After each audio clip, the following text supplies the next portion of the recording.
Let me fix this angle. It's not really doing the do. It's not really helping. Welcome back. It's been a little while, not really, but we like to make small talk in the beginning. So how have you been? I've been good. I hope you've been good. I hope the kids, the dogs, the cats, the neighbors, the cousins are doing fine. Everything's good on my end. Thank you for asking. So currently I'm 19 years old. I'm turning 20 years old in September, the 24th of September. I was born in the year 2000, and let me tell you something, honey. I think I've done a lot of maturing in the past year, and it's kind of crazy. I've learned a lot of lessons, and I just want to share them. 20 lessons that I wish I knew before I turned 20, because it would have made things a lot easier. It would have made things flow a lot more smoothly, you know. It would have made things a lot more fun, and yeah. These lessons might not apply to everyone, but they do apply to me, they do apply to my life, and they might help you. These are just the things I learned, and these are the things that, you know, I wish I knew earlier. I feel like I'm just saying the same thing over and over in different words, but yeah, I'm just gonna get started now. Let me tell you something about this one. So I've learned a lot about this recently, and it's because I've started to embrace my introverted nature. I thought something was wrong with me for a really long time, but no, it's just that I preferred time alone to time with other people. But don't get me wrong, I do like to hang out with the people that I like and that I love, but I know how to have fun by myself, and I have a really good time hanging out by myself. I'm just a very entertaining person to me, which is what matters. So yeah, alone time is very, very valuable to me. I treasure it because I feel like it's when I do the most reflection on what happens throughout my day, what's happening throughout my life, the issues that I'm having. I feel like recently I've been giving myself a lot of alone time because I know that it helps me grow as a person, and it helps me, you know, clear my mind and just think a little bit more, you know, clearly. What I do have to say about this though is that don't let anyone else influence this, because it's really easy to be listening to the people around you telling you about their intuition, and that might influence your intuition or what you think might be your intuition, but it's actually your subconscious just relaying what people are saying to you, if that makes sense. What I mean by trust your intuition is just sit down by yourself and actually go over the situation that you're in, go over what you're unsure about with yourself, and truly listen to how you feel. You need to learn how to clear your mind and, you know, think about your intuition clearly without letting other people influence it. I always thought having more friends and being popular was, you know, the way to go, but it's actually not. So basically, right now, I don't have that many friends, but I feel like the friends that I do have, I actually cherish, and I feel like I have a true connection with, and I think that should be the goal for everyone. I don't know. I just know a lot of people with a lot of friends that they feel like they can't even talk to, they can't speak to, and they can't open up to. And I don't think that's a good thing, because, you know, like imagine just investing all this time into going out with one person, but like then not feeling like you're able to tell them anything without being judged, or feeling like you can't trust them. That's just not, I just don't think that friendship is worth it for me, because personally I like efficiency, and I think if the friendship is not giving me how much I'm giving it, it's time to go. I feel like having two friends that you trust with your life and you can tell them anything and you can have the best time with is better than having like 20 friends that you only like trust 2 out of 20. And that's something I learned pretty recently, because growing up, I always felt like I had less friends than everyone, but that's not necessarily a bad thing. Like currently, that is the case. I have less friends than everyone that I know, but I have really true friends and friends that I love with all my heart. You can have a lot of acquaintances, but how many people are your friends?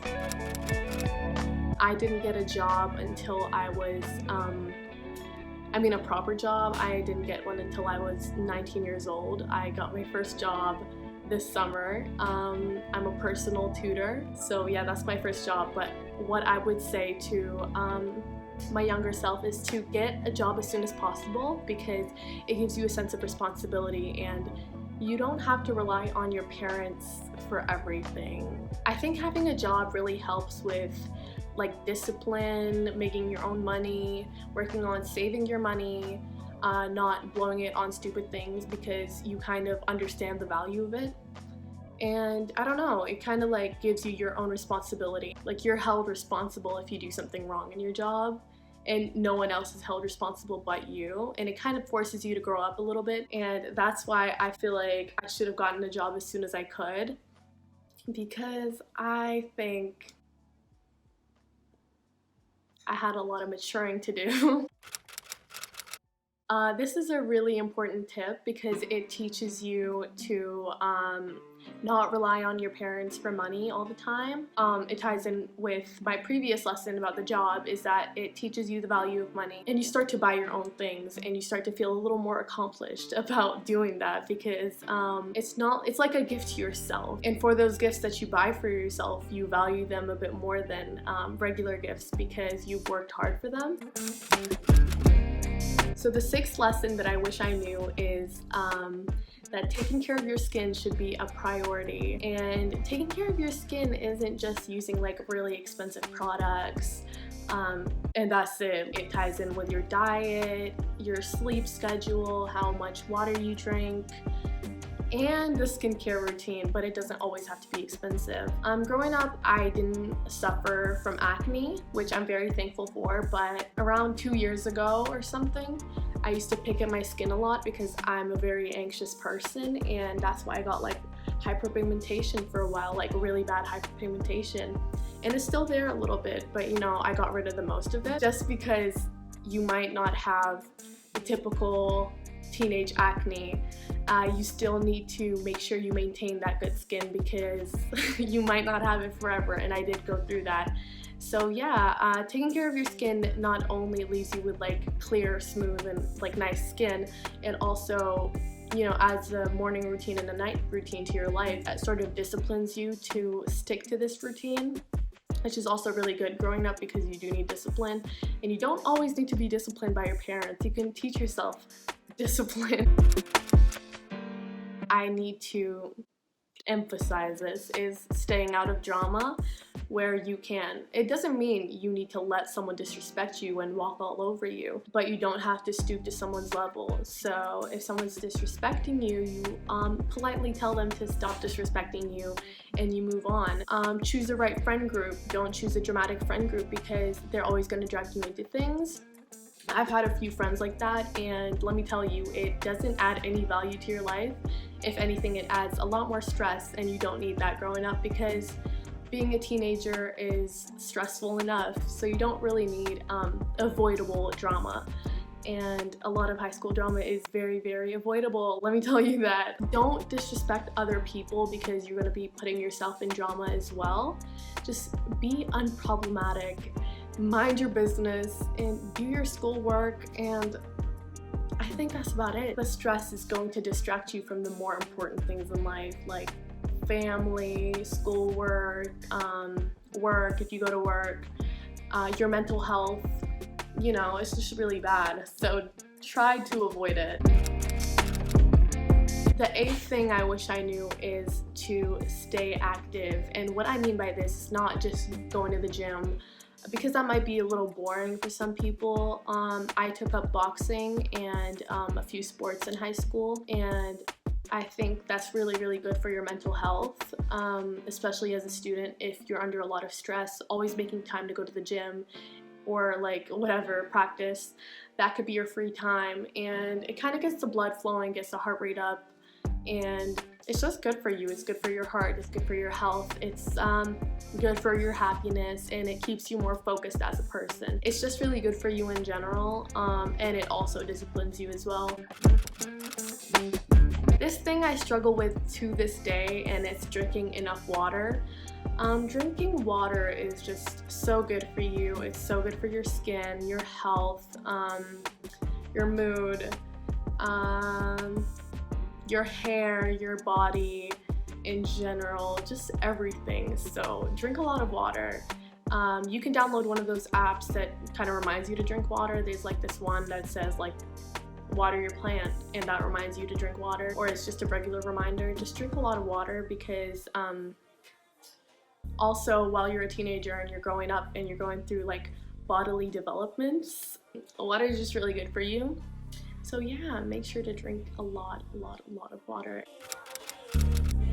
It's okay to take breaks from friendships if you don't know if you want to be friends with that person anymore. It's okay to take breaks from even the things you love, like I love doing YouTube. It's okay to take a break from YouTube. It's okay to take breaks from schoolwork if your time frame allows you to. It's okay to take breaks from working out if your body is getting really tired. It's just okay to take breaks, and that helps you kind of catch up to your mental health, and just keep it in check. And that's a really important thing, because like I said, being a teenager is really hard, and your mental health is not always the most stable. So this hits close to home, because I used to take things really personally, and I still sometimes struggle with that, and it kind of makes things a lot more complicated when they don't need to be, and it kind of causes you issues with the people that you love when you don't need to have these issues. I'm not saying don't communicate with them if they've done something that bothers you, but just don't take it to heart and just let it go as soon as you can, because it might jeopardize your relationship in the long run, and you don't want that, because sometimes it's not that deep. So just sit down, think about it, be like, just ask yourself if you actually think that they meant to hurt your feelings. If they did, then have a serious talk with them. If it keeps happening, maybe cut them off. But if you know that they didn't mean that, and you know that they mean well, but their approach kind of bothered you, you could tell them that, but then just let it go, because you don't want to lose the people that you love because of something so small. So this one is really important, especially for people like me, because I have a hard time letting people go, and that's a bad trait to have, generally speaking, but sometimes it's good, but mostly it's bad. Growing up in high school, you're gonna have friends and you're gonna lose friends, and you need to kind of accept the fact that the friends you have now are most likely not going to be your friends in a few years' time. I have a few friends from high school that are currently still my friends, but I have just one or two really close friends. Yeah, I didn't really expect that. I thought I would stay in contact with everyone that I was friends with in high school, but that's not how life works, unfortunately, and coming to terms with that early on kind of helps you choose who you want to stay friends with, and who you don't really mind being acquaintances with. People are always going to have opinions about you, and a lot of the time they're going to be bad, because the way you are isn't going to fit everyone's ideal type of person. I might think that the way I act is the ideal way to act, but then another person's not going to think that. They're going to think the way they act, which might be different to the way I act, is the ideal way. So they're not going to like the way that I act. So that's on them. They can think that, and that's fine. And it doesn't really concern me. It's none of my business. Coming to terms with this lesson, or learning this lesson, be it the hard way or just like listening to me or listening to yourself and implementing this, it's kind of gonna make it easier to accept that people aren't always gonna like what you're doing. And so you kind of have to move on and do what you want to do anyway.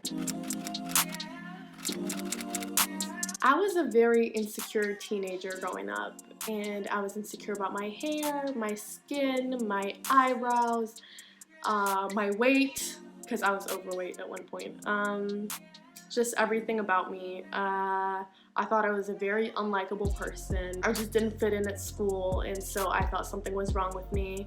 And now I kind of embrace my awkwardness. I embrace just like my appearance, everything. And if anything really bothers me, I work on changing it. So I lost a lot of weight since school. I used to feel out of place because everyone at school was so social.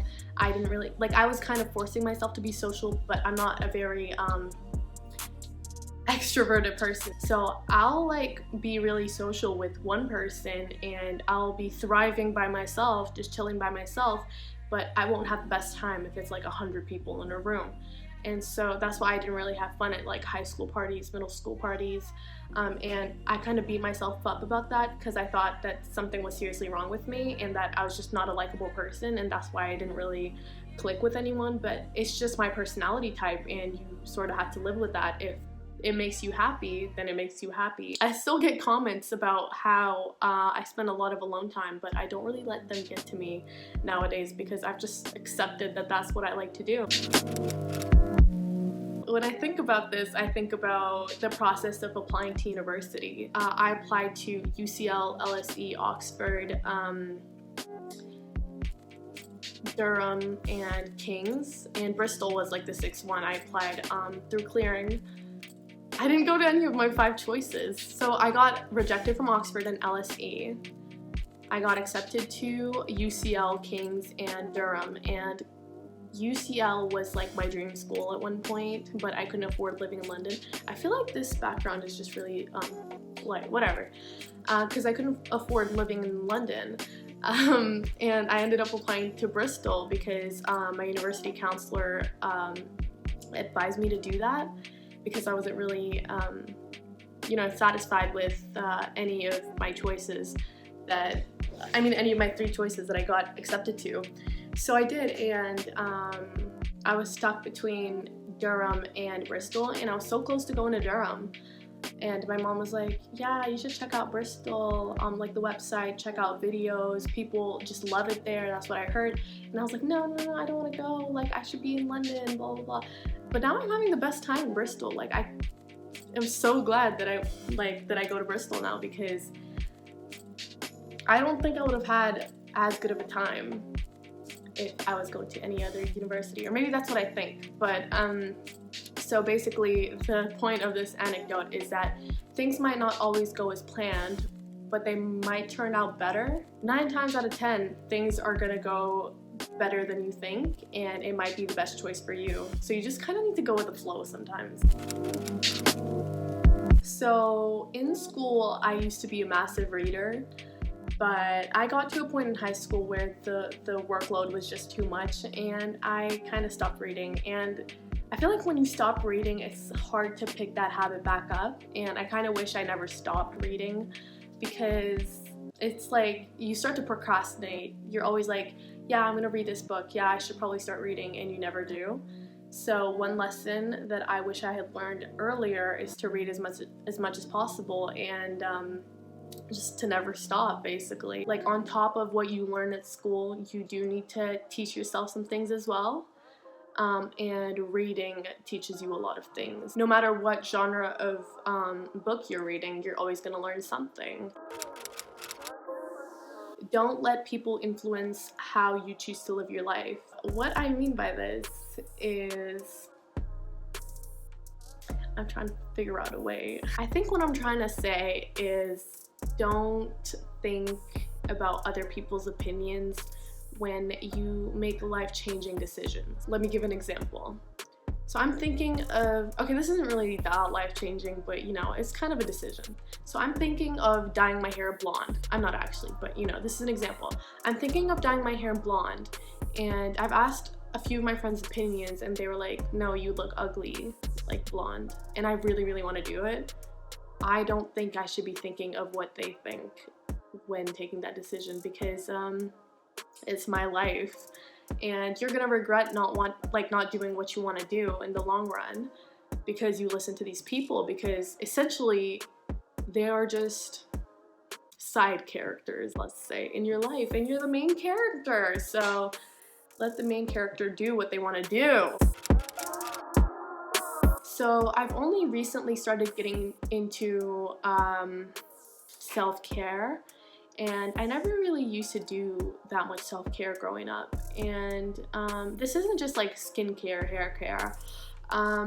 This is like meditation, journaling, yoga. It really helps with your mental health. And like I said, teenagers go through a lot of mental health issues, and sometimes they go unnoticed by them or their parents. They don't really take care of it the way you should be taking care of it, and that can become really dangerous.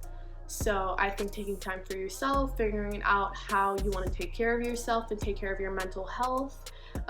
Self-care isn't always the same for everyone.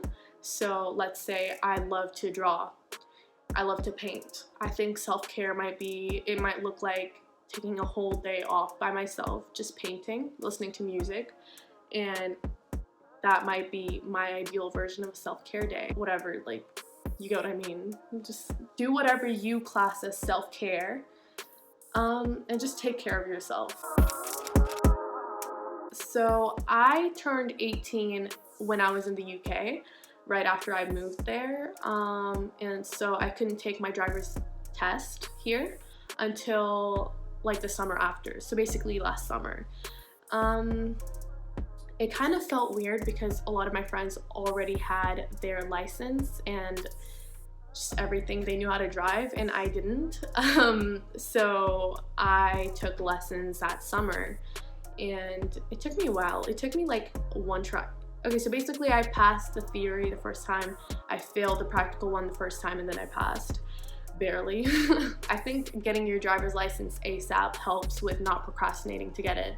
So even though I passed last summer, I wasn't a good driver, and now I'm taking lessons again. But that was very procrastinated. That was like a year later. You never really know what other people are going through, so you kind of need to not be judgmental about the way that they act. So say you have a friend who's been a little standoffish for a little while. So instead of just judging them and being like, okay, so they don't want to be friends with me, you don't really know what they might be going through. They might have issues with their family, mental health issues. They might be failing classes. They might just be taking a break. So don't just cut that friend off. You need to check up on your friends every once in a while to just make sure that they're okay, and not jump to conclusions when it comes to them not doing their duties as a friend, because I think friendships are different than relationships in that the duties aren't that strict. So if your friend isn't texting you as much, or if they're not really going out as much, I don't think it's your place to judge them or like stop being friends with them for that reason, because I think friends are there to kind of, you know, help you through hardships in life. And if you're judging your friend for not being there for you as much, I mean, not being there for you in the sense that they're just like a little isolated, you kind of do need to make sure that they're okay and not jump to the conclusion that they're a bad friend. So that's just basically it. Anyway, that's it for my lessons today. I really enjoyed brainstorming all these things that I wish I knew before turning 20. I do have a lot of other lessons that I wish I could have included, but that would have just ruined it because it's just 20 things. Like, I know, I'm very wise. I'm just a free therapist. I really enjoyed making this video because it kind of helped me dive deep into the lessons that I learned growing up, and I think they're really important lessons. I think they've helped shape the person that I am today. I think they make me a much better person than I used to be, and I hope this helps someone. I hope it opens someone's eyes to what they may be doing wrong or what they could be doing better, because that's literally the purpose of this video. Anyway, I'm gonna go. It's really hot outside. I'm fucking dying. That's about it, really. My nose is itchy. I'll see you in the next video that I decide to film. But yeah, make sure to subscribe if you like the video. Make sure to give it a thumbs up, and comment if you have any other ideas of videos that I should make on my channel. So, I'm a go.